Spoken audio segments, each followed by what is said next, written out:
para conocer de cerca una de las organizaciones terroristas sobre la que se ha hablado más en la última década. Con la muerte de Osama Bin Laden en mayo de 2011, las tropas especiales de Estados Unidos daban un golpe casi decisivo al centro neurálgico de la red Al-Qaeda. Las intervenciones de Estados Unidos en Irak y Afganistán lograron acabar con los terroristas más buscados del planeta, al tiempo que quedó prácticamente desarticulado el núcleo duro de Al-Qaeda. Sin embargo, más de una década después de los ataques terroristas del 11S, una nueva Al-Qaeda que no depende de un comando central y que actúa en forma de franquicias autónomas parece haber renacido de sus cenizas. Prácticamente ninguno de los dirigentes de Al-Qaeda que lideraba la organización cuando tuvieron lugar los atentados terroristas del 11 de septiembre de 2001 sigue hoy con vida. La presión realizada a partir de aquel momento por el ejército de Estados Unidos en Afganistán y Pakistán fue diezmando poco a poco el núcleo duro de Al-Qaeda. 10 años después de los ataques combinados contra el World Trade Center y el Pentágono, en mayo de 2011, un comando de las Fuerzas Especiales de Estados Unidos mataba a Osama Bin Laden en su refugio pakistaní de Abbottabad. Luego, los ataques llevados a cabo con drones, aviones sin piloto, han hecho el resto. Pero antes de la muerte de Bin Laden, Al-Qaeda ya había recibido un golpe tanto o más duro. La eclosión de las llamadas primaveras árabes llevó a las calles a millones de musulmanes desde Túnez a Bahrein para reclamar libertad y democracia. Dos valores que jamás formaron parte del glosario de Al-Qaeda, al margen de que eran reclamados por la vía pacífica. Nada que ver con una década de atentados terroristas. Hoy se puede decir que el núcleo duro de la organización islamista ya ha sido casi eliminado, pero también que se ha producido una evolución en el terrorismo islamista internacional, donde Al-Qaeda solo es el icono o un referente simbólico para muchas otras organizaciones. Así se entendería la existencia de muchas organizaciones yihadistas con la misma ideología que Al-Qaeda, pero que actúan al margen de su dirección, que no están bajo sus órdenes y que responden a su propia agenda. De ellos vamos a hablar en los próximos minutos. Además, los dos invitados que nos acompañan son expertos en movimientos yihadistas. Francesc Badia, lo tenemos con nosotros, es investigador asociado del IFIT, que son unas siglas que significan Institute for Integrated Transitions. Ahora nos lo amplía. ¿Qué tal? Bienvenido al programa. Hola, buenos días. Y saludamos también a Manuel Ricardo Torres, que es profesor de Ciencia Política en la Universidad Pablo de Olavide de Sevilla. ¿Qué tal? Bienvenido al programa. Hola. Bueno, respecto al tema que nos ocupa, si les parece, vamos a retroceder un poco en la historia. Además, recordamos también, el profesor Ricardo Torres acaba de publicar el libro Al-Ándalus 2.0, la ciberyihad contra España. Dicho lo cual, retrocediendo en la historia, vamos a contar cómo era la estructura, si les parece, de la red de Al-Qaeda que perpetra en aquel entonces los atentados del 11S de 2001 y que todos identificamos a posteriori con Osama Bin Laden. Pues era una organización en el sentido tradicional, con una estructura muy clara, con un liderazgo, con unos miembros que debían lealtad a ese líder y luego pues con una red muy amplia por todos los países, pues de financiadores, de personas que prestaban servicios de gran utilidad, pero sobre todo tenía algo que es un sueño para cualquier organización terrorista. Y es poseer un santuario, es decir, un lugar donde poder reclutar, donde poder formar y donde poder moverse con libertad. Eso le dio a la organización unas capacidades que permitieron llevar a cabo un atentado que exigía planificación en el tiempo y exigía una sofisticación como fueron los atentados del 11 de septiembre, ¿no? El santuario afgano era precisamente una de esas señas de identidad de Al-Qaeda y es precisamente lo que desaparece después de la reacción de Estados Unidos inmediatamente después del ataque. Sí, lo interesante de esto es que Al-Qaeda como tal es una organización que nace como una coalición de organizaciones. Había en los años 80 y principios de los 90 pues una serie de grupos islamistas radicales que tenían pues sus propias agendas locales en Egipto, en otros países. Y en un momento dado pues deciden fundar esta organización en una reunión que facilita el actual líder de Al-Qaeda, Zawahiri, que es un médico egipcio, y a partir de aquí pues se forman en esta estructura en red. Y esta estructura en red sí que es cierto que tenía, digamos, en un momento dado una Al-Qaeda central que se llamó basada en Afganistán, que eran excombatientes de la guerra de Afganistán, y el propio Bin Laden. Al-Qaeda era una base de datos de los guerreros o de los militantes que habían luchado en la guerra contra los soviéticos, y a partir de aquí esta estructura en red, a partir de esta coalición, pues ha sido su naturaleza. Ha ido evolucionando y por lo tanto estamos ahora en una fase muy distinta de la fase de hace 10 años, pero esta naturaleza de coalición de distintas organizaciones continúa siendo el ADN de la organización y la hace muy difícil de identificar, muy difícil de controlar, y por eso no se ha podido acabar a partir de guerras, digamos, la guerra contra el terrorismo, y por lo tanto, ¿no?, una concentración importante de medios, no se ha podido acabar con la marca Al-Qaeda, con la idea de Al-Qaeda. Ahora veremos cuál ha sido su evolución, pero antes, Francesc Badia, comentábamos que es usted investigador del IFID, ¿no? Exactamente, ¿en qué consiste esta Bueno, esto es organización? una nueva iniciativa que parte de haber identificado la necesidad de asesorar y de acompañar y de mediar en procesos de transición en países que están, digamos, o saliendo de autocracias o, digamos, saliendo de guerras civiles. Y por esto es una ONG internacional y que tiene base ahora en Barcelona.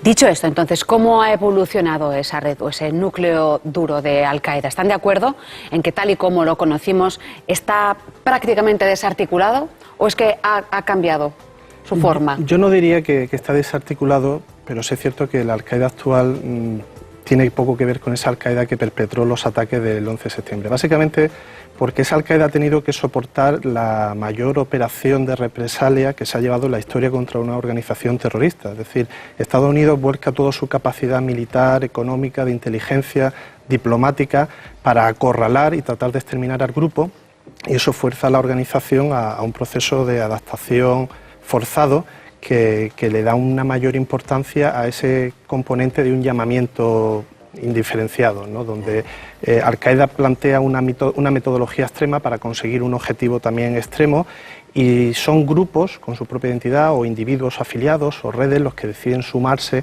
a ese proyecto. Pero Al-Qaeda como organización sigue existiendo, es decir, sigue siendo un grupo con su liderazgo, con sus operativos. Lo único que sucede es que está muy mermado y más preocupado por su propia seguridad y por mantenerse vivo que por poder planear nuevos atentados de la magnitud que fue capaz en la década de los 90 y contra Estados Unidos. También es cierto que el mundo islámico en general ha evolucionado, ha ido cambiando, ha habido, digamos, todo unos nuevos escenarios que se han ido generando. A partir de la toma del poder de los grupos talibanes, cuando apoyados por Estados Unidos derrotaron al ejército soviético, pues a partir de ahí han habido una serie de evoluciones importantes en la zona, y por lo tanto Afganistán ha sido una guerra larguísima que aún no se ha acabado, y Pakistán ha jugado un papel muy importante, pero luego todo el mundo árabe ha ido sufriendo diversas transformaciones, y esto ha hecho que primero, la gran reacción contra Al-Qaeda a partir del gran éxito del atentado hizo que todo el foco de todo este movimiento se centrase en Al-Qaeda. Pero Al-Qaeda como tal ha seguido su evolución, pero todo el mundo árabe ha cambiado y todo el mundo islámico ha cambiado. Y a partir de aquí han proliferado muchas iniciativas, muchos grupos, muchos, digamos, militantes, y la situación se ha convertido en una situación muy compleja. Claro, porque cuando hablamos del mundo árabe es complejo y es extensísimo, ¿no? Hacíamos referencia a lo largo de todos estos años, los cambios que ha habido, las primaveras árabes, sin ir más lejos, ¿no? Son un punto de inflexión en la pérdida de popularidad de la antigua Al-Qaeda, por ejemplo. Si hablamos de evolución. Yo soy de los que particularmente no me gusta la expresión primavera árabe. No me gustaba en su momento porque ya llevaba implícito un pronóstico de que llevaba un futuro muy bueno sobre lo que iba a suceder. Por desgracia hemos visto que eso no se ha dado. Yo prefiero hablar de revueltas, pero las revueltas lo que generaron fue un movimiento aparentemente contradictorio, porque por un lado debilitó al discurso de la organización, pero por otro lado abrió una auténtica ventana de oportunidad. Al-Qaeda, su seña de identidad con respecto a otras organizaciones terroristas era el razonamiento basado en el cual, para derrotar a esos regímenes autocráticos que ellos llaman apóstatas, porque consideran que no son verdaderos musulmanes, había que romper el vínculo con el enemigo exterior, que en este caso era Estados Unidos, ¿no? Y por lo tanto había que cambiar las prioridades y no centrarse en atacar a esos regímenes, sino atacar al que los apoya. Y eso es lo que le lleva a situar a Estados Unidos en su número uno en prioridad estratégica. Como si fuera un enemigo común, ¿no? Sí, era decir, cuando caiga Estados Unidos, el resto de regímenes caerán de manera automática, ¿no? Entonces esta revuelta, cuando empieza a caer esos aliados de Estados Unidos, pues rompe un poco ese discurso basado en el cual de que solo con la violencia terrorista se consigue hacer caer esos regímenes. Entonces eso debilita el discurso. Eso es un elemento de debilidad para el futuro de este tipo de terrorismo, pero al mismo tiempo la inestabilidad política ha generado una ventana de oportunidad donde a medida que se aminora la presión policial y contraterrorista, pues estos grupos pueden moverse con mayor movilidad, pueden obtener nuevas vías de financiación, de armarse, y como consecuencia de eso en los últimos años hemos visto cómo empieza a repuntar de nuevo actividad terrorista yihadista en países donde hasta ahora tenían muy poca presencia. Sí, no, pues es cierto que lo que ha cambiado la primavera árabe o estas revueltas ha sido el status quo en la región. Y por lo tanto, la pérdida de status quo lo que ha generado es una inestabilidad política y inestabilidad fruto de una inestabilidad social previa. A partir de aquí, hemos visto una secuencia de transformaciones importantes, ¿no? Primero Túnez, luego en Libia, es determinante lo que pasó en Libia, pero esto también venía ya anteriormente de lo que había pasado en Irak, por ejemplo, ¿no? En Irak, Al-Qaeda, volviendo al tema de Al-Qaeda, pues ahí cambió sus prioridades y entró a una lucha sectaria, y conquistar una parte del territorio, y todavía está en esta lucha, o grupos, digamos, afiliados o franquiciados de Al-Qaeda están en esta lucha de conquistar territorio y meterse un poco en esta especie de guerra civil interna que está pasando en el mundo musulmán entre dos grandes facciones que son los suníes y los chiitas, ¿no? Y entonces a partir de aquí, en esta guerra fratricida interna,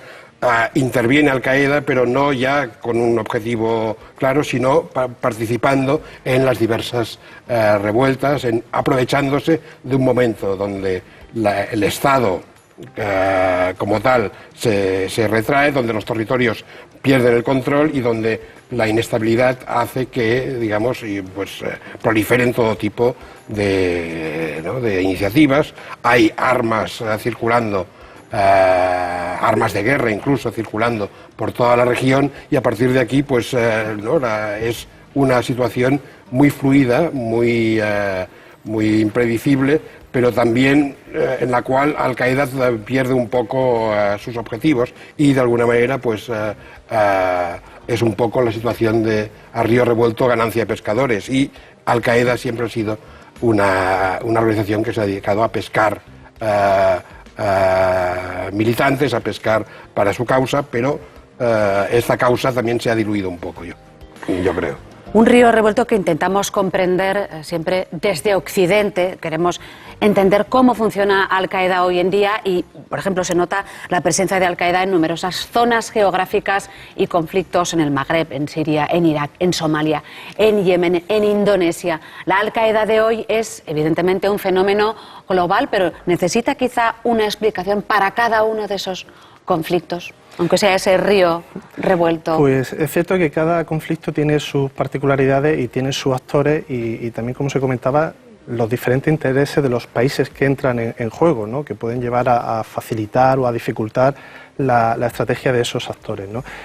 Al-Qaeda como organización no está necesariamente en todos esos conflictos, pero sí que hay organizaciones que se inspiran, que comparten objetivos finales, o algunas que son afiliados, ¿no? Pero dentro de esa coalición tan difícil de gestionar hemos encontrado, y el caso de Irak es paradigmático, cómo Al-Qaeda Central trataba de hacer primar a ese enemigo lejano que era Estados Unidos, y luego cómo Al-Qaeda en Irak está más interesada en combatir a los chiitas y islamizar e imponer la Sharia en el territorio que controlaba, que en expulsar a las propias tropas estadounidenses, ¿no? Entonces es una coalición difícil de gestionar, donde se producen a veces incoherencias y contradicciones en el propio discurso, y por lo tanto vamos a ver formas muy diferentes de actuar en Somalia, en el Magreb o en la propia Siria.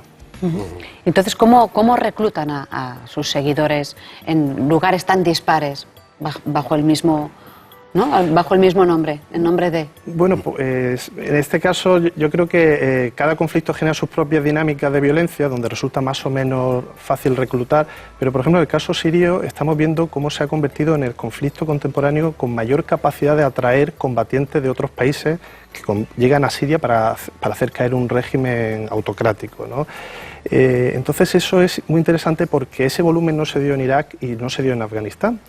Y el único elemento diferenciador, o al menos el más importante, es que logísticamente es mucho más fácil ir a Siria que ir a Afganistán o al propio Sahel. En este caso porque Turquía, y yo creo que eso Francés lo conoce muy bien, de manera tácita está permitiendo que lleguen a Siria cualquier persona cuyo objetivo sea derrotar al Assad, sea yihadista, sea islamista o sea laico, ¿no? Entonces eso ha transformado totalmente el conflicto.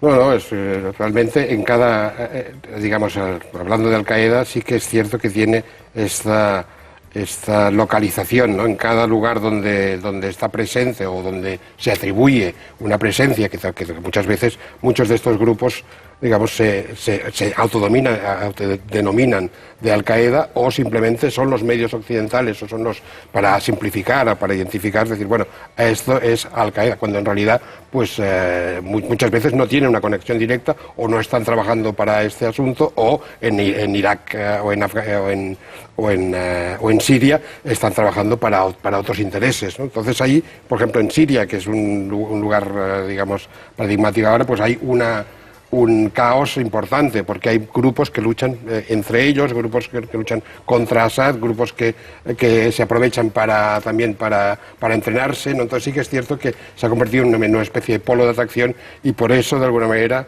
ahora en este momento lo que pasa en Siria es determinante también para el futuro de estos movimientos, porque se ha visto que mantener a Assad, aunque es el gran carnicero y es un asesino compulsivo, genera una estabilidad. Si Assad cae, la situación, como que se ha, digamos, ido pervirtiendo en los últimos años por esta internacionalización y por los intereses de varios países.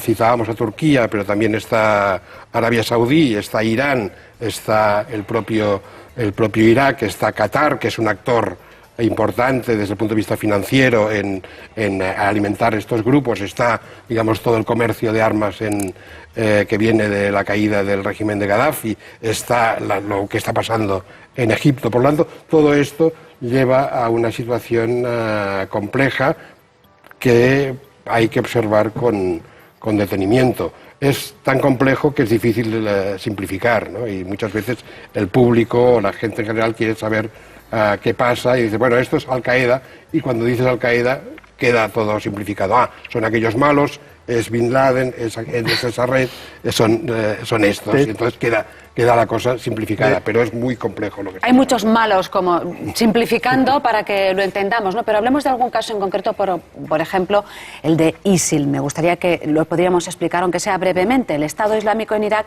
y Levante, que lucha en Siria contra los rebeldes sirios, entre los que hay grupos islamistas, ¿no? Parece una sinrazón que hace difícil entender los motivos de unos y otros, o los motivos por los que se mueve Al-Qaeda, ¿no? Así de volátil.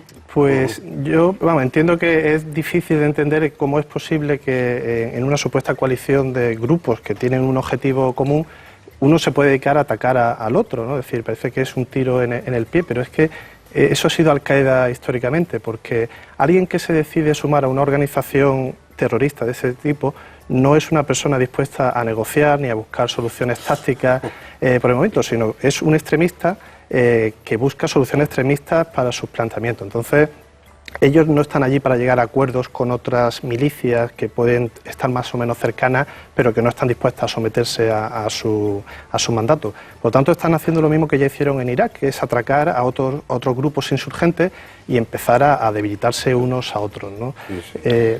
Estamos casi en la recta final. Me gustaría que pudiéramos plantear, así para terminar, cuál es la situación estratégica hoy en el caso de Estados Unidos, bajo la presidencia de Barack Obama, ¿no? Bueno, la presidencia de Barack Obama está en su segundo mandato, ¿no? Ahora tendrá las elecciones, digamos, ¿no?, parlamentarias, que siempre tienen lugar a mitad de cada mandato, y por lo tanto la parte, digamos, geoestratégica ha cambiado mucho. Es un escenario imprevisible, pero... Sí, pero bueno, ha habido mucho foco históricamente en Oriente Medio, pero la situación también cambia. La dependencia del petróleo no es tan grande. Los propios, digamos, americanos están, digamos, adquiriendo a través del gas de fracking autonomía, digamos, energética, el pivot que llaman, la mirada hacia Asia como prioridad, pero sí que es cierto que Oriente Medio siempre ha sido el centro de atención, y esto pues hace que Irán sea un actor importante que hay que integrar en el sistema internacional, y que pues el mundo árabe tiene que hacer su propia revolución, pero integrarse también en el mundo en general, y esto es un poco lo que veremos los próximos años. De hecho, yo no me extraña que los espectadores estén un poco desconcertados sobre qué está haciendo allí, porque ni siquiera los Estados Unidos tienen una estrategia clara sobre cómo debe actuar allí. Pensemos que hace no demasiado tiempo Estados Unidos estaba a punto de bombardear al régimen de Al-Assad, y ahora ha retirado el apoyo a esos grupos insurgentes que estaba apoyando en un primer momento, y está empezando a pensar que a lo mejor que continúa Al-Assad en el poder no es tan malo, ¿no? Entonces, esa confusión estratégica es inevitable que también llegue a la ciudadanía. Bueno, en cualquier caso, agradecemos tanto a Francesc Badia como a Manuel Ricardo Torres, que hayan arrojado un poco de luz a esta realidad tan compleja que es la realidad en la que se mueve Al-Qaeda. Muchísimas gracias a los dos. Gracias a vosotros. Gracias a ustedes. Gracias.